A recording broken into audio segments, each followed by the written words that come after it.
This is CBS News Bay Area with Juliette Goodrich. Good evening. Think of this. It is the last weekend of 2023. It is getting off to a very wet start. A storm is sweeping through the Bay Area right now, and it is lighting up our weather radar.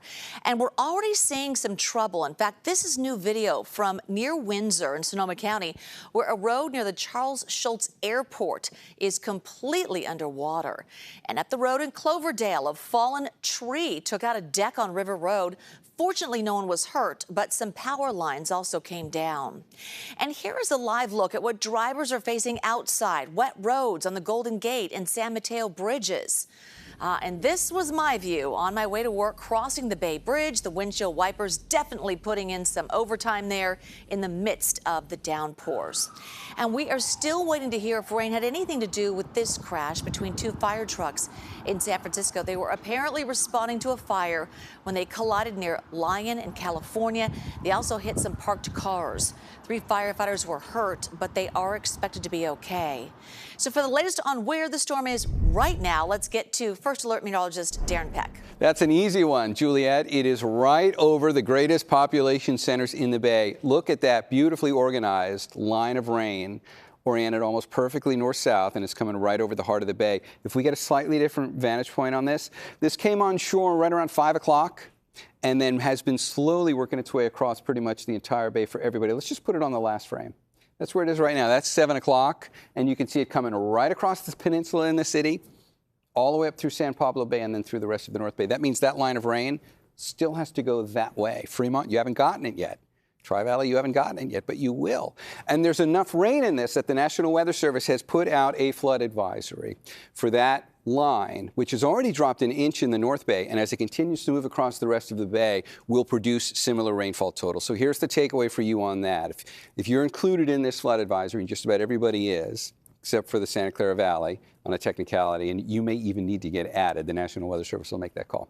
What you do with this is there's enough rain, there's probably going to be issues on the roads, whether it's ponding of water on roadways and low-lying intersections, or maybe there are gutters that haven't been cleared and things are starting to add up in places. It will slow you down on the road and maybe even cause you to have to redirect. So it's really just telling you to be extra aware of your surroundings. If we take that line and put it into the Futurecast, that's now the computer forecast depicting it. Watch what it does over the next few hours. Takes its sweet time. It does continue to march east. And by the time we get towards the later hours tonight, it's finally focused a little more on the Tri-Valley. But that's from now until 9 o'clock before it gets there. So the bottom line on this is the most impressive rainmaker of any storm that we've had come through here this season. And the flood advisory is probably the lowest grade issuance for something like that. But it's the first time we've had one. And that might even get upped as this works across the landscape into something a little more serious for some of the landscape concerns, whether it's streams and creeks and things. We're going to keep a close eye on this, and I'll have more on it coming up in a bit. There's a whole other character to this tomorrow, Juliette. It's going to turn into isolated thunderstorms. I'll show you what that looks like coming up in just a bit. Oh, boy. Good to know. Darren, thank you. And the storm may bring more trouble to the coast. Our Jose Martinez took a look at what people in low-lying areas are up against. It's a recurring problem for residents and employees of this apartment complex in Mill Valley, like Tim Lauterbach. It hasn't been too impactful, but yeah, it's pretty consistent, the flooding on that intersection. He's talking about this intersection. Just take a look at the water level today after hours of rain and a very high tide. He's been working as a chiropractor at this building located off of 101 for more than a year. The only problem I've ever had is getting out. And they just direct us down to Sausalito, and I do the turnaround. And that's exactly what was happening today, as another round of heavy rain hit the Bay Area. And with that, heavy winds and dangerous waves, like the ones Jenny Jens was recording on her phone when we met her at Ocean Beach. I have no idea. I think this is unusual. It seems like this is unusual. So my husband asked me, are there any surfers out there? And I said, no. And after Thursday's high surf, authorities are encouraging people to stay safe and alert. We're seeing very significant sea heights, very high surf conditions. We have spring tides that are bringing higher high tides, which is bringing the surf further onto the beach. Coast Guard Chief Petty Officer Jason McNally says we should be ready for this winter. We typically see more significant swells with the El Nino years. So this year we're expecting that, and we're expecting significant surf all winter long. So for now, Tim tells me all he can do is go home. Before it gets bad, before afternoon traffic gets bad.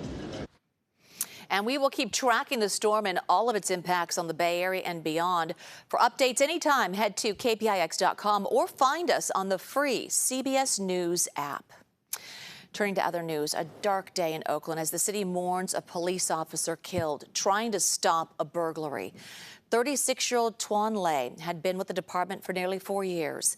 The grief around the city was palpable. Colleagues stood in salute as his flag-draped body left Highland Hospital. And as the procession made its way to the morgue, firefighters also stopped down to pay their respects.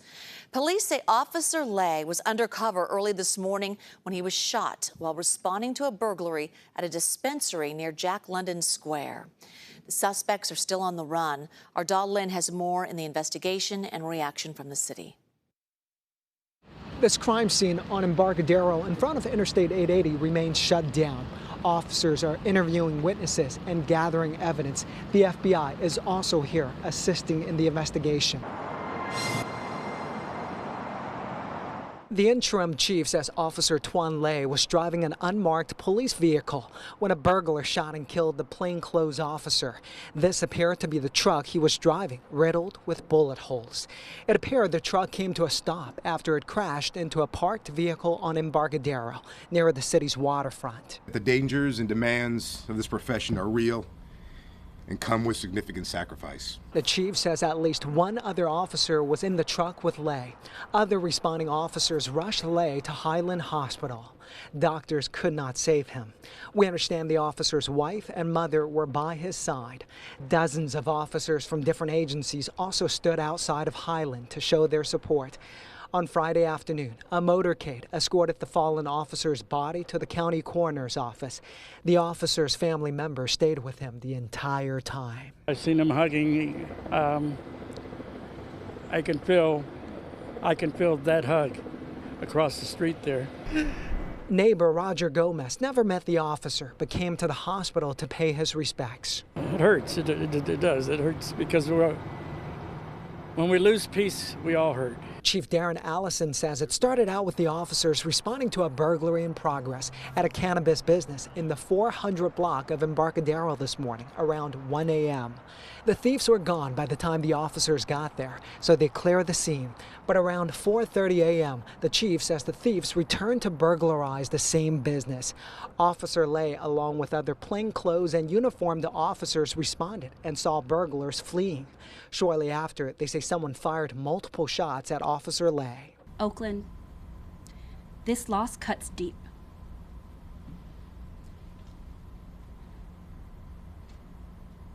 Many of our officers are hurting right now, and they're going to need our support.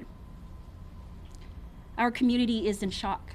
Officer Lay was born in Saigon, Vietnam. He graduated from the police academy in early 2020 and was with the force for almost 4 years. We are all united with our grief, and we continue to stand together as one Oakland. We understand no one has been arrested. They're still looking for the suspects involved. The Oakland police did not release any suspect or vehicle information, but they're asking anyone with information to give them a call. Daw, thank you. This all comes as the Oakland Police Department is still without a permanent police chief. Earlier this week, Mayor Sheng Tao rejected the 3 candidates put forth by the Police Commission.